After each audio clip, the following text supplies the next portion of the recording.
E aí galera, sejam muito bem-vindos a mais este analisador. Hoje falando finalmente neste canal de Shang-Chi, mas vai ser um pouquinho diferente, eu não vou dar detalhes sobre a trama e tudo mais, uma pincelada só. Muito por conta de que primeiro está calor, vocês estão vendo meus coisas ao vento aqui. E segundo porque já saiu várias análises, resenha da galera e tal assim, então as primeiras impressões são bem positivas. E com certeza já deve ter spoiler rodando adoidado na internet aí. Então vamos só manter a nossa tradição de fazer um videozinho legal pra vocês antes aqui. E depois, logicamente, vai ter análise do filme. Porque eu vou assistir o filme sim no cinema, mas eu estarei vacinado pra isso. E também vou tomar todos os cuidados, passar álcool gel até na minha testa antes de sentar na cadeira do cinema. E eu indico também o máximo pra vocês, assim como vou tentar também, uma sala vazia de cinema. Sempre se preocupe em fazer tudo da melhor maneira sanitária possível e principalmente tome vacina, meu querido. Sobre a premissa do filme, mais ou menos a gente já tem no trailer o que vai rolar ali, muito por conta de que o Shang-Chi, ele foi treinado pelo pai dele, no caso ali, que é o Mandarim, então decidiu viver uma vida tranquila, uma vida assim, bem alheia a todas essas questões gigantescas envolvendo o pai dele, trabalhando em São Francisco, onde ele conhece a Kate, que é a personagem da Awkwafina e que provavelmente será o alívio cômico do filme.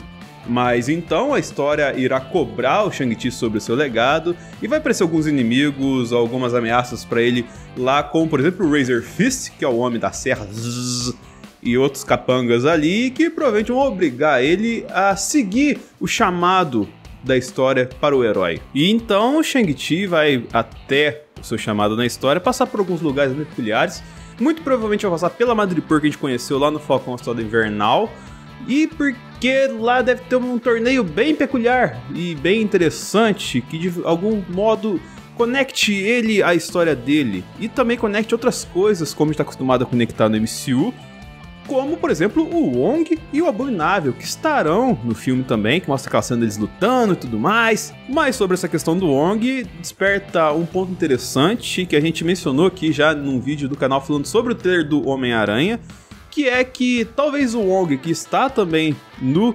Homem-Aranha Sem Volta Pra Casa, esteja no mundo fazendo algumas tarefas, porque talvez no âmbito místico da parada as coisas não estejam lá muito bem equilibradas. O motivo disso? Qual será? E isso faria com que, obviamente, os magos ficassem ao redor do mundo tentando consertar alguma coisa. Mas isso é um papo para outro momento, vamos voltar a Shang-Chi, porque isso vai levar o nosso herói provavelmente até uma conclusão de treinamento para ter uma batalha final. O que, obviamente, vai fazer com que o personagem do Simu Liu também esteja lutando e participe dessa espécie de torneio de Madripoor, onde não terá apenas o Wong, o Abominável do Hulk e o Shang-Chi, como também Xialing, a irmã do Shang-Chi. E ele deve parar numa ilha ali que mostra que até é semelhante ao uniforme dele, algumas coisinhas ali, onde vai treinar com Ying Nan, que é uma espécie de mentora dele ali, e que na ilha também a gente vai poder trocar ideia com a Xialing, que é a irmã dele, e com a mãe dele, que também estará lá. A personagem da Zhang Li deve fazer alguma coisa que vai conectar, logicamente, ele à figura que tem hoje a posse dos 10 Anéis, e que toda essa jornada valha por conta de tirar os 10 Anéis dessa figura um tanto quanto maléfica, um tanto quanto questionável. E também nessa questão desse treinamento ali para ele conseguir ter um poder de luta interessante para derrotar essa ameaça, deve ter muita coisa ligada a energias elementais como fogo, ar, terra, planta, coração, sei lá. Porque ele vai precisar disso e muito mais para derrotar o Wen-Wu, que é o líder dos 10 Anéis e que é o seu pai. Os 10 Anéis que você já conhece, que tá no MCU desde o primeiro Homem de Ferro e principalmente naquele terceiro Homem de Ferro com o Ben Kingsley sendo o Mantifake, que inclusive estará no filme de alguma forma, e aquele outro mandarim cheio das graças que tomou a paulada da Pepper. Eu sou o mandarim!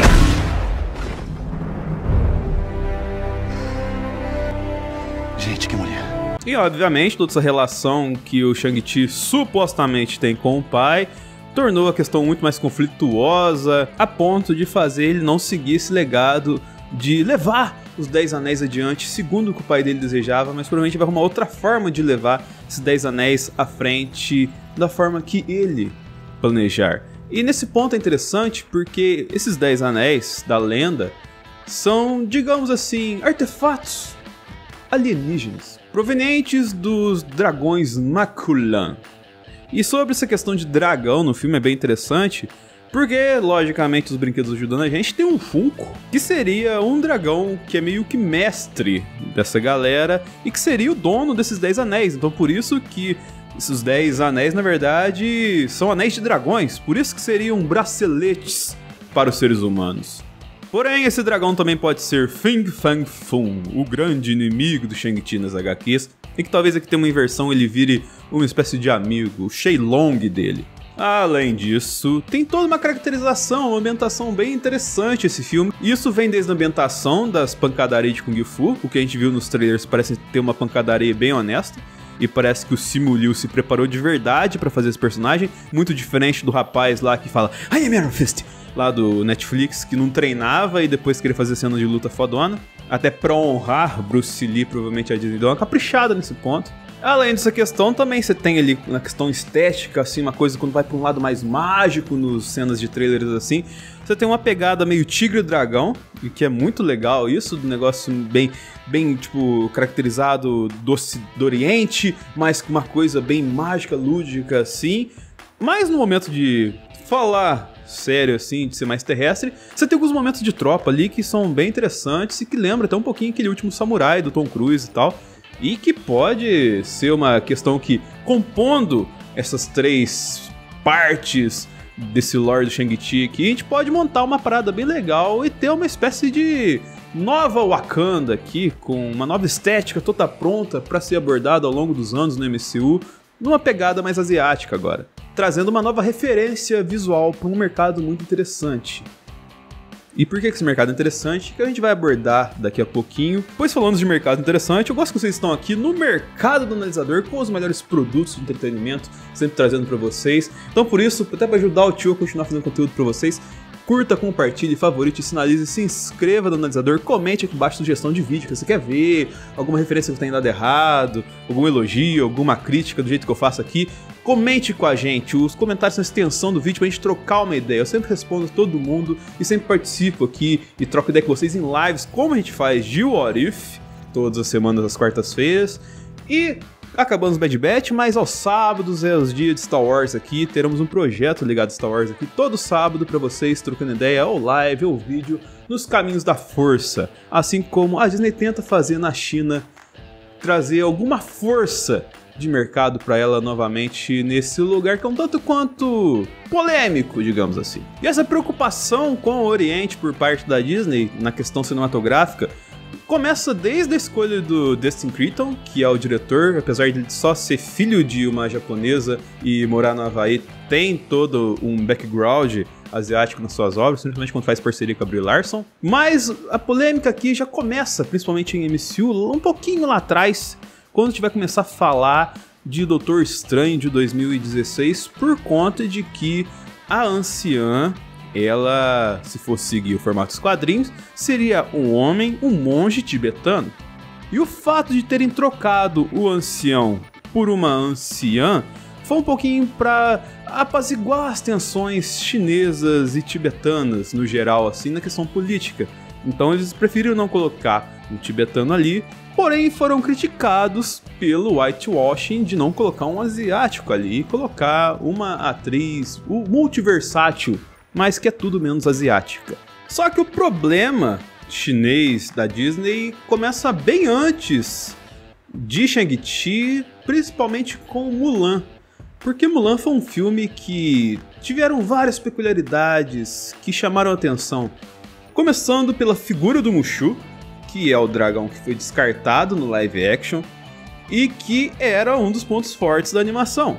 E os argumentos para que ele fosse descartado do Mulan é que a figura do dragão para o chinês é algo sagrado, não seria só um palhacinho como é um bichinho vermelho com a Lisa de Murphy. E segundo, que eles queriam trazer uma realidade, algo mais sério para Mulan e não trabalha tanto com a fantasia e tudo mais. E, logicamente, nessa visão snyderista da parada, acabaram se ferrando. Também tem os problemas políticos, principalmente por conta de declarações, como da atriz principal Liu Yifei, que defendeu a polícia de Hong Kong por atuar contra os manifestantes. E isso é importante por conta que o background político da China tem muitos conflitos com Hong Kong, principalmente a partir de 2019, sobre questões de independência e tudo mais.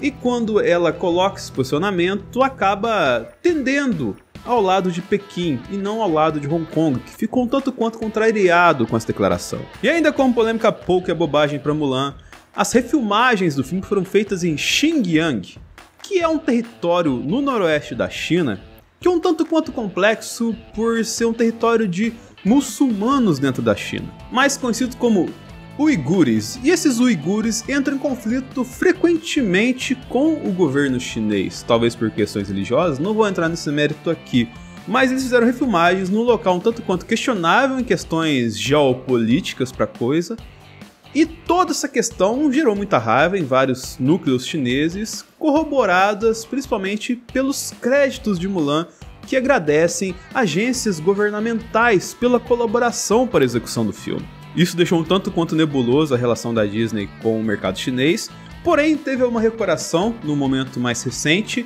com o lançamento de Raya e o Último Dragão, onde o filme desempenhou bem e, segundo as críticas, fez uma obra que respeita o chinês como um todo assim, e não foi um tanto quanto uma visão ocidental sobre o Oriente. Para contar uma história bem legal e divertida, fazendo uma espécie de Elsa pros dragões ali, que o mercado gostou bastante. E vale lembrar também que esses dois filmes saíram no meio de uma pandemia e no meio de uma polêmica do Premier Access, que você pagava uma quantia pro Brasil pornográfica para ver o filme antes de estar no catálogo do Disney Plus, se você não querer ir pro cinema e o cinema estivesse fechado, e que vai acabar justamente com Shang-Chi, onde a Disney promete que 45 dias depois do lançamento do filme no cinema, ele chegará ao catálogo do Disney Plus. E por que eu coloquei esses dois exemplos aqui? O que eles conectam com Shang-Chi? Por conta de que eles são dois exemplos de algo que deu certo e algo que deu errado, ligando a figura ocidental de uma empresa como a Disney, uma produtora como a Disney, com o lado asiático de como consome seus produtos. Não é porque a visão ocidental sobre o mundo oriental é julgada pelo ocidente como correta, que lá vai ser vista como uma forma legal. Porque não basta você contar uma história bem concisa, bem construída, bonitinha, com começo, meio e fim, ela tem que respeitar a cultura do outro país. Com o Mulan deu super errado, pelo exemplo que a gente falou aqui, mas com o Raya deu super certo. Então, se você fizer uma obra legal e que respeite, logicamente você vai chegar num denominador comum e bem interessante. Mas até nesse ponto, a figura do Shang-Chi é um tanto quanto questionável no legado de quadrinhos dele. E até por isso, o personagem nos quadrinhos recentemente, tipo coisa de meses atrás, está sofrendo algumas alterações, adaptações no seu personagem, na sua história, nos quadrinhos, nessa comercialização que sempre vem junto com os filmes. Porque o arco mais recente, ele assume a liderança das 5 Armas, uma organização secreta que ele teria sumido no lugar do pai, só que essa organização secreta é bem questionável, é de malandros e bandidos e pessoas bem perigosas. E ele, sendo um herói assumindo esse posto, acaba gerando desconfiança dos heróis que são amigos deles, como o Homem-Aranha, o Capitão América, o Wolverine, que já enfrentaram ele recentemente nas HQs. Então, o Shang-Chi está fazendo um papel de pacificador em tornar essa sociedade algo, vamos colocar assim, aceitável, algo que não seja uma organização de bandidos, e ao mesmo tempo convencer os amigos vingadores deles de que ele não está se rendendo ao mal. E somando isso ao fenômeno que sempre acontece quando sai um filme das HQs venderem bastante porque a galera vai conhecer o personagem, a galera vem comprar uma história com esse background já é um tanto quanto interessante. Inclusive vou dar um abraço pro Assir, que me ajudou dando suporte um pouquinho nessas histórias mais recentes aí. E leiam D'Artagnan, que logo vamos fazer um review aqui dessa HQ bem peculiar sobre o Lorde dos Três Mosqueteiros de uma maneira feita bem respeitosa, como a gente tá tentando falar, que a Disney tá tentando fazer aqui. Algo que não pode se dizer muito, porém, da concepção, vamos colocar assim, midiática da Disney sobre Shang-Chi, porque tivemos declarações polêmicas, começando sobre a treta do Bob Chapek com Simu Liu, Porque, ainda sobre essa questão do Premier Access que eu acabei de dizer, ele disse que Shang-Chi vai ser um filme interessante porque ele vai servir para testar o mercado. Só que ele falou isso no contexto de testar essa estrutura de lança o filme e 45 dias depois você coloca ele no streaming. Mas o Simu Liu não entendeu muito bem isso e fez um baita textão falando que ele não concorda muito com isso. Pois não somos um teste. Nós somos as zebras, os subestimados. Nós estávamos quebrando o teto de vidro. Nós somos uma celebração da cultura e da alegria que vai perseverar após um ano sitiado. Nós somos a surpresa. Estou empolgado para baralho, para fazer história no dia 3 de setembro. Junte-se a nós, disse o protagonista de Shang-Chi e a Lenda dos 10 Anéis. E o Kevin Feige até veio pro cara deixar disso, não, é que o Simu Liu é um cara com personalidade, ele gosta de falar assim, ele não se acovarda e tudo mais, e meio que apaziguou essa treta do Chapek com ele. Porém, tem um outro problema que é remetendo ao que eu acabei de falar sobre as questões ligadas a Mulan e Raya, que é a questão de como que o chinês vai receber isso aí, que é um problema ligado ao Fu Manchu e ao Mandarim. Sobre essa questão, o Kevin Feige até disse que não poderia utilizar o Fu Manchu porque é um personagem que eles não têm direitos autorais, não é porque a Marvel vendeu pra não sei quem, é porque o Fu Manchu é uma adaptação de um livro inglês do século XX.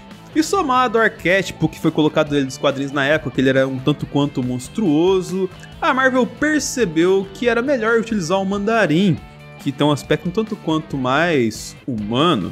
Porém, o Mandarim dos quadrinhos, ele remete alguns problemas aos chineses, porque para alguns deles ele só remete a alguns estereótipos ligados à Guerra Fria e ao comunismo na China. E isso, para algumas parcelas da sociedade chinesa, pode soar também agressivo. E eu não tô falando que tá soando agressivo por questão de ser comunista ou liberalzão assim, mas é porque cada um reage de um jeito e tal assim, não tô julgando o valor. Mas se você é negacionista, você está errado. Enfim, esse filme vai gerar muita discussão, muita polêmica no mercado chinês, mas espero que seja, no geral, um bom filme, pelo menos segundo o que os críticos dizem aí, entregue uma obra legal, uma obra divertida, uma nova obra de origem para uma nova origem asiática dentro do MCU, que é, independente de tudo, uma perspectiva bem interessante pra gente abordar e trocar ideia com vocês aqui sempre. Então é isso aí, espero que tenham gostado do vídeo e até o próximo analisador.